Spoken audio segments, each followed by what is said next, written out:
I guess that kids nowadays, and it's probably been true ever since there's been television,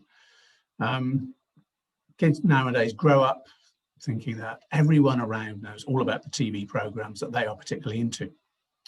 So over the last few years, we've been introduced to the wonderful world of Octonauts and Paw Patrol. I suspect that those programs in years to come, though, will quite specifically date the main watchers. Probably you will only remember this character, Deputy Dog, if you're quite close to me in age. Doesn't even have to relate particularly to young ages either, come to think of it. Do you remember tuning in for the weekly installments of that incisive, really up to the moment political satire?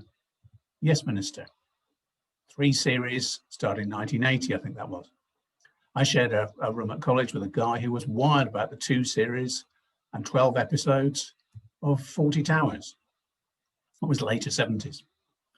But as I was thinking about some of the key questions arising from this passage in Matthew's Gospel, I started having memory glimpses of a program that I'd forgotten about for decades. I think it was the cartoon series called Journey to the Centre of the Earth. And just checking into it a bit this week, I found that I think it must have been a spin-off from an earlier film which featured Pat Boone and various other people whose names are not quite so familiar nowadays. I might have got that wrong, so don't quote me too much on this. It might have been a different series that I'm confusing it with. But in whichever series that it was, it started to hover at the edge of my memory, there was some overall storyline running through it, as well as week-by-week episodes. The main characters of the story were trying to follow in the footsteps of some hero of theirs, effectively. I mean footsteps almost literally. They were trying to find out what had become of him, where he had ended up. There was that worry that the events of each episode of the series had somehow taken them off the path that they were meaning to follow. And yet, at the end of each episode, with that little encouragement and confirmation that they were still on track, their hero had usually managed to inscribe his initials somewhere that they would find as the 30-minute program came to close. I can still hear the echoes of those voices. It hushed in awe as they said, look. Of course, they had to read it out. A.S. Arnie Saknussemm, I think the name was. Arnie Saknussemm had been here. They're still on track. And I think that's actually one of the big takeaway things from that passage that about what we call the transfiguration. There is that voice from the cloud in Matthew 17:5. This is my beloved son, with whom I am well pleased. Listen to him. This Jesus has just a few verses earlier been teaching about the cross. Here we have a sneak preview, I think, of the eventual crown. And there's that confirmatory voice, which we're only told came from the cloud. But we can work out whose voice it is for sure. Yes, this is my son. He is on the right track. The cross will lead to the crown. Implication not just for Peter and James and John, but us too. Listen to him. And that's where, of course, we will end up today. Listen to him. But I think we could do with looking through the passage in a bit more detail first. There's a lot of good stuff going on here to learn from, as well as this big bottom line. 3 headings for us: the mountain, the mistake, and the message. The mountain. I think we need to pick up the story, first of all, rather than just diving on in. Because the first few words here in this new chapter, Matthew 17, are actually a little bit unusual. They don't seem unusual to us, but we don't actually often get specifics like this in the Gospels, which suggests that when we do, there's probably a particular reason for it. And after 6 days. Well, you know the question to ask, don't you? 6 days after what? And so we go back into the previous chapter, Matthew 16 and 13.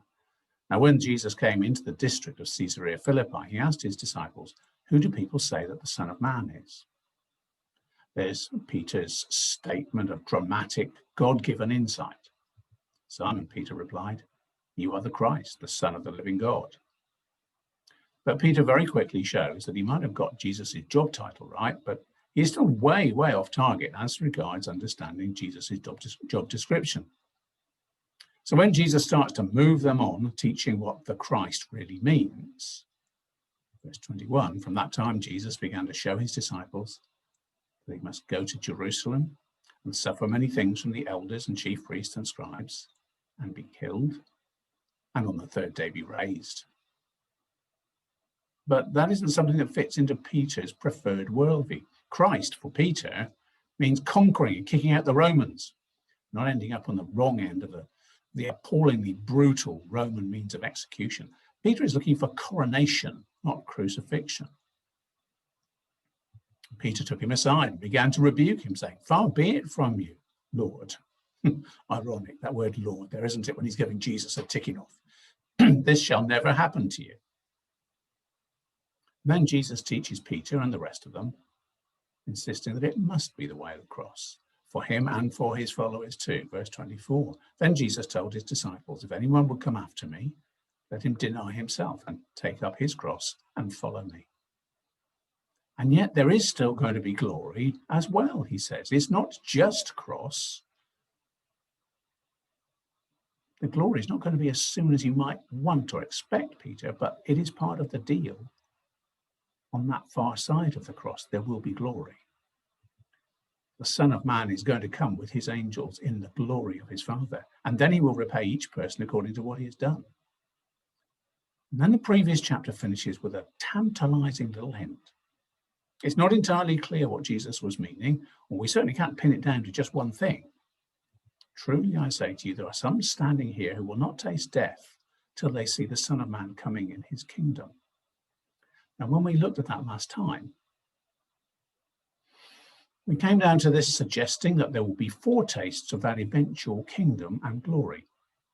It's got to start in the next few decades after Jesus spoke it, if there are people around who would still be alive to witness these things. So that would fit in the range of the resurrection at Pentecost and the early years of the church. But I wonder if the start of chapter 17 is the first entry of this new tune in God's grand symphony of salvation. Folks, listen carefully. Here is a taste of things to come. It's not that the tide is turning yet. The storm is not yet at its height, but there is a momentary pause, a slackening of the wind, a break in the clouds, and a glimpse of the sun, a glimpse of the glory of the Son of God. And only 6 days from the giving of that promise. Here's how it goes. And after 6 days, Jesus took Peter with him, and James and John his brother, and led them up a high mountain by themselves. Now, there's nothing very spectacular by itself there, though perhaps some of the other disciples might have wondered what was up, and so might Peter and James and John for that matter. But hey, Jesus is the rabbi, he's the master, so we just follow along, don't we? Well, they could have had the slightest inkling of what was going to come. And he was transfigured before them, and his face shone like the sun, and his clothes became white as light. We can only really imagine what this was like. Matthew doesn't give us a whole lot of details, but it was obviously all pretty dazzling and overwhelming, and imprinted onto their memories for sure. Peter and John both make reference to it in their later writings. Here's John, chapter 1. And the Word became flesh and dwelt among us, and we have seen his glory. Glory as of the only Son from the Father, full of grace and truth. And here's Peter. We were eyewitnesses of his majesty. For when he received honor and glory from God the Father, and the voice was borne to him by the majestic glory, "This is my beloved Son, with whom I am well pleased." We ourselves heard this very voice borne from heaven, for we were with him on the holy mountain. Eyewitness testimony, yes, imprinted on their memories. And I think it's got to be picked up again in the final book of the Bible too, when the risen Jesus appears to John again in that vision. Revelation 1:16, his face was like the sun shining in full strength. But Matthew has used the behold word 3 times in this section. The ESV only translates it twice. And it isn't about Jesus' appearance. The first is about the appearance of those two other characters here.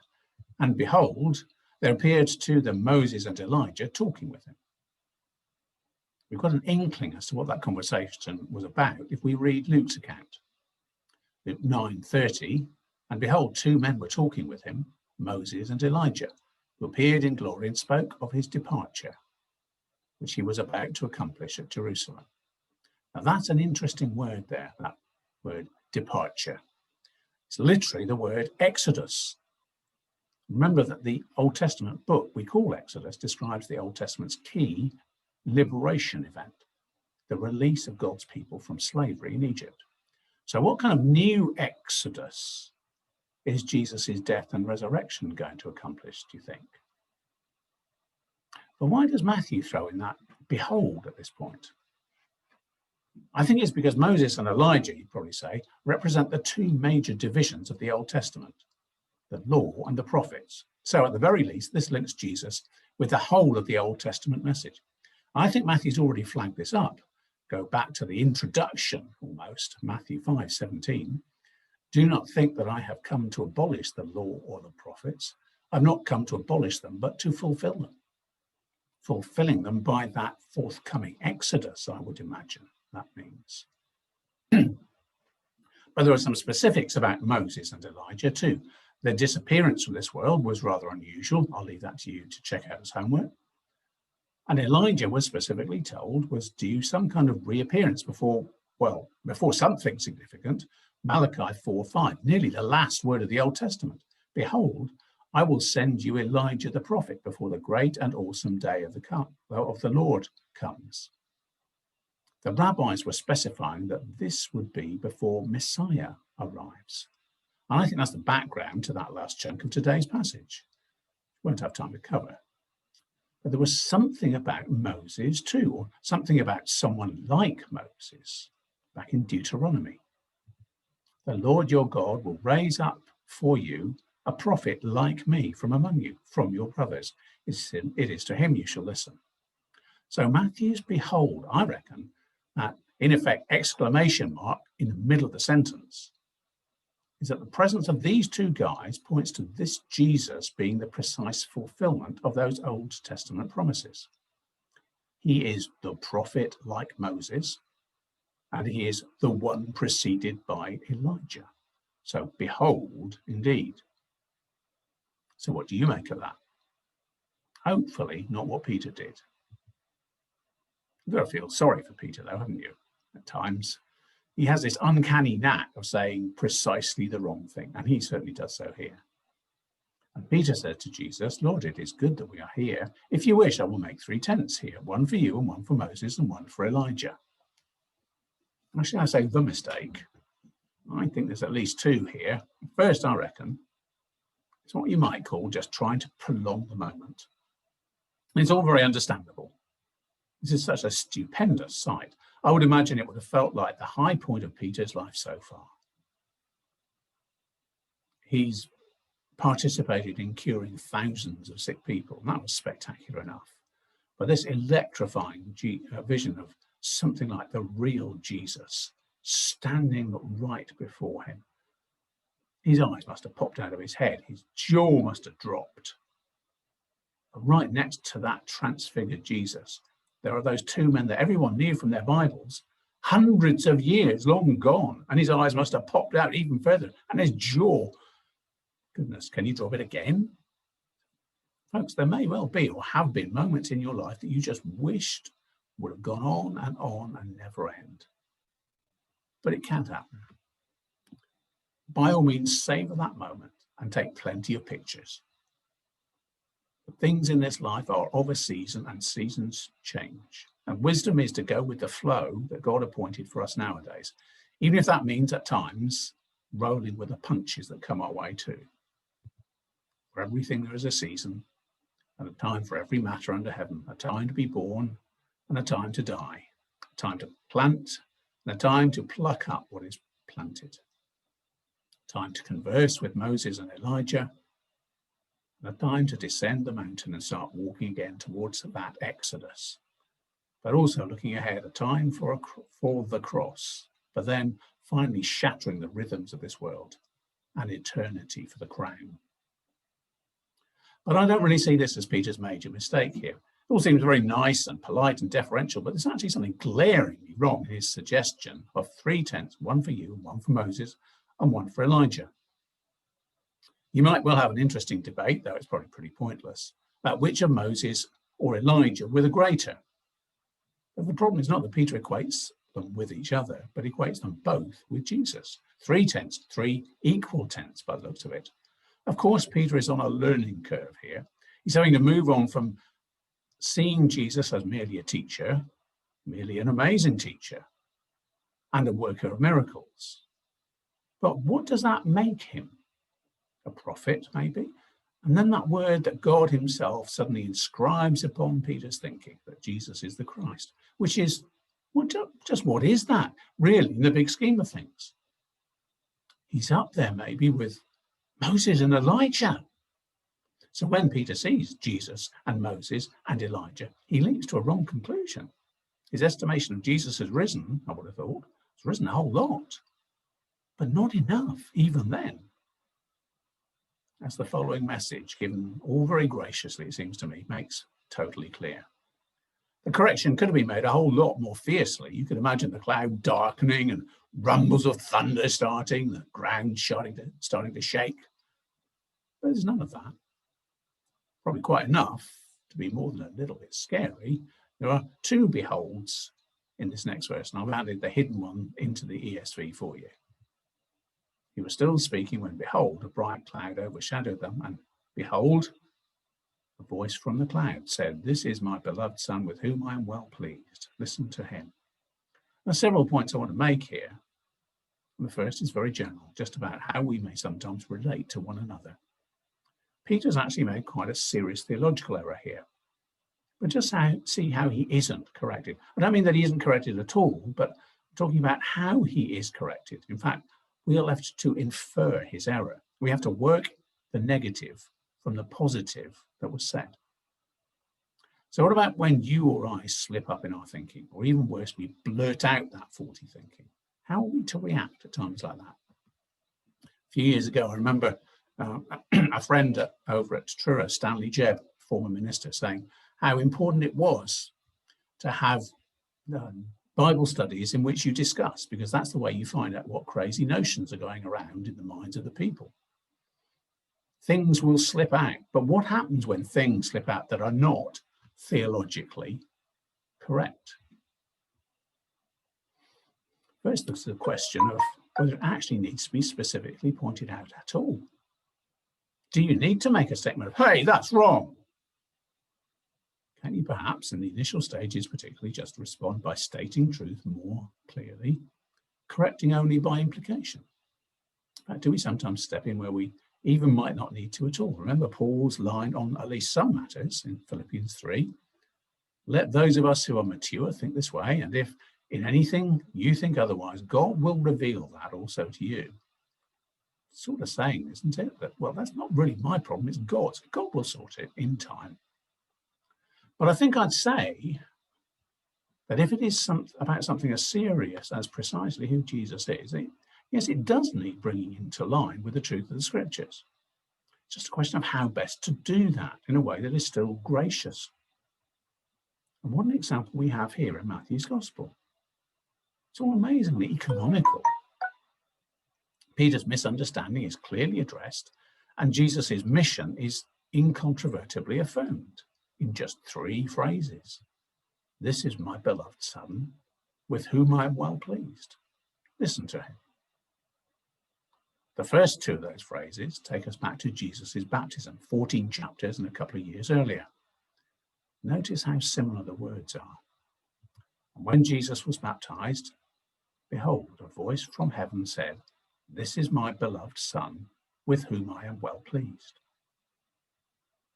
Can't get it much clearer than that, can you? Jesus is absolutely on target. He has now started to teach his disciples that his mission has to include the cross. We've seen this verse already, Matthew 16:21. He must go to Jerusalem and suffer many things from the elders and chief priests and scribes and be killed and on the 3rd day be raised. And crazy though it might initially seem, that now gets heaven's specific approval. First with behold, Moses and Elijah popping up, and then double behold, the voice from within the cloud. The 3rd phrase, though, takes us much, much further back. Might have slipped under the radar, even though you've already seen it on screen this morning, not long ago. Remember that prophet like Moses, but greater. Here we are again, Deuteronomy 18:15. The Lord your God will raise up for you a prophet like me from among you, from your brothers. It is to him you shall listen. Notice that last phrase. See how it ties in with God's audible voice. Deuteronomy 18:15. It is to him you shall listen. Matthew 17:5. Listen to him. Folks, can I ask who you are listening to nowadays? I don't mean which radio station you tune into. Are you a Radio 4 or a Radio 2 person? Or do you do Radio Cornwall? I mean, who or what do you really pay attention to? Whose views are you most likely to take seriously? In practice, who do you treat as speaking with authority? Because there are plenty of people around who will give a nod in the direction of Jesus and the Bible, but when it comes down to it, those sources do not have the final say. Think of some of the big moral issues doing the rounds nowadays in this country. The stuff about gender and redefinition of marriage has been making most of the recent headlines, but there's the ongoing sore, the open sore of abortion, still so frighteningly prevalent in our modern society. In fact, some people have clearly decided to give up listening to Jesus, perhaps because the voice of the world is shouting so insistently. Just this week, I read that the former evangelical Steve Chalk is yet again warning people in churches like us, most generous of him to do so, I thought, that we need to give way on those issues of gender and same-sex marriage. Whereas there was I thinking there was something that Jesus said on the matter. Mark 10. But from the beginning of creation, God made them male and female. Therefore, a man shall leave his father and mother and hold fast to his wife, and the two shall become one flesh. So they are no longer two, but one flesh. Folks, are we prepared to listen to Jesus, to make him, in more than name only, our Lord, the ruler, the caller of the shots, the setter of the budget, the revealer and standard of what is true and right for our lives? Or in practice, are we listening to someone else? You know, there is even the danger of this happening in the church too. Many years ago, a very ardent, so I don't honestly think he was particularly bright, guy came into our church in Harlow. He was a friend of one of the regulars. And he began spouting off, and this is why I say I don't think he was particularly bright, certainly not emotionally bright, spouting off about the various things that we in that church were not doing right. You see, he had been to various meetings by, and I won't give this man's name, it doesn't really add anything to the story. He had been to the meetings led by this well-known charismatic speaker of those days. And this speaker had said this, and this speaker had said that, and this speaker had said all sorts of things.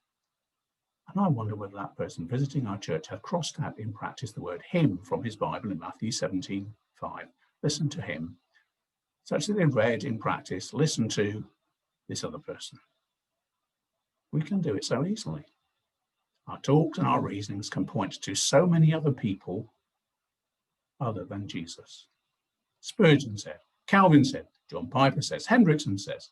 Folks, I'm not saying that we should despise godly teachers with profound understanding, speaking gracious words of truth.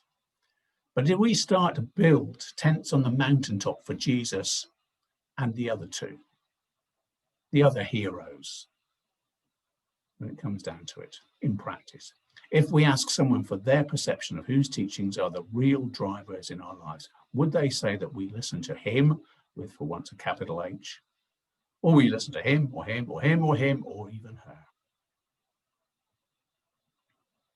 But now look at not just how great this Jesus is, but how gentle as well.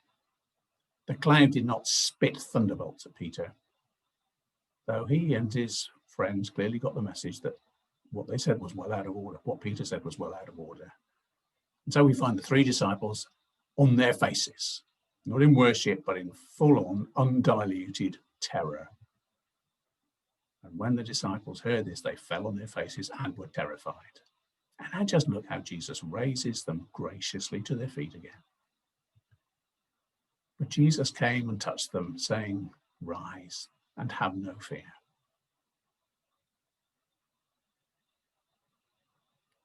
Because this is Jesus.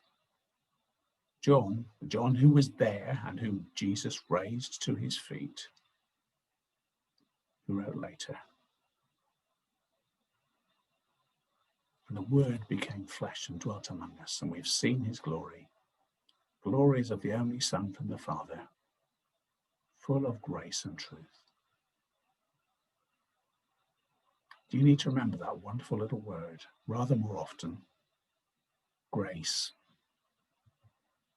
An old hymn, O Jesu, full of truth and grace, more full of grace than I of sin. I'm not coming to put the boot in to remind you of your sins, to make you grovel over their memory yet again, over and over, but full of grace as well as truth. And Matthew finishes this part of his account, and that's where we'll leave it this morning too, with what could seem to be merely the fact of the matter. Moses and Elijah vanished. But I think the way it's written makes it seem full of further meaning. Verse 8. When they lifted up their eyes, they saw no one but Jesus only. So that's saying perhaps that when we see clearly, we will see Jesus only. As in that phrase we have in English, I only have eyes for you. You are at the center of my universe. Not that there are no planets or no moons, but I'm looking at the sun, Jesus only. Does that fit with a picture of, I think we're probably talking about here, conversion in this verse from Jesus speaking in John 5? Truly, truly, I say to you, an hour is coming and is now here when the dead will hear the voice of the Son of God, and those who hear will live. I think that's probably in terms of conversion. So that we open our eyes and we see Jesus. And there's another hymn which goes way back, but more recently translated into English. Thou and thou only, the first in my heart. High King of heaven, my treasure thou art. And is it also saying perhaps that at the last day, when Jesus said, an hour is coming when all who are in the tombs will hear his voice and come out. And those who have been saved by the Lamb of God who takes away the sin of the world find themselves in the New Jerusalem, whatever that precisely is. And no longer will there be anything accursed, but the throne of God and of the Lamb will be in it, and his servants will worship him. They will see his face, and his name will be on their foreheads. There it is, the final, but Jesus only. Folks, open your spiritual ears and listen to him. Open your spiritual eyes and look up and see him only.